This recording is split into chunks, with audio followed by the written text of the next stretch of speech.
હસમુખભાઈ પરસોત્તમભાઈ. શું બાબતે ઝઘડો હતો આપણો? આપણે કાલે 5:30 બનાવ બન્યો.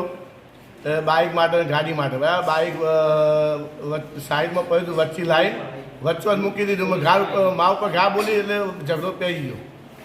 શું બાબતે ઝઘડો હતો આપણો? એ બાઇક બાબતમાં થયો હતો, પાર્કિંગ માટે. કેટલા માણસ હતા? કાલે 2 હતા અને એક જતા રહ્યા. આજે કેટલા માણસ હતા? કાલે 2 હતા અને કાલ અદાવ લઈને આજે 10 થી 12 જણા આવ્યા અને તલવાર 10 લાકડીઓ હતી અને ભોડા મારવા એટલે હાથ આવ્યો એટલે ઓગળી પર વાગ્યો. ઓકે. હોટેલ હસમુખભાઈ. શું બાબત ઝઘડો હતો આપણો? કાલ પાર્કિંગમાં બધો ઝઘડો હતો. 5:30 વાગે 2 જણા હતા, ગાળો બોલતા હતા, પછી ઝઘડો થઈ ગયો. પછી આજે સવારે 11:30 વાગે ફરીથી 10-12 જણા આવ્યા, ધોકા તલવાર લઈને આવ્યા. બરાબર. સીધા ફરીવાર દુકાનમાં હતા. અમે દુકાન બહારથી ખેંચી ગયા, અમે મારે. બરાબર.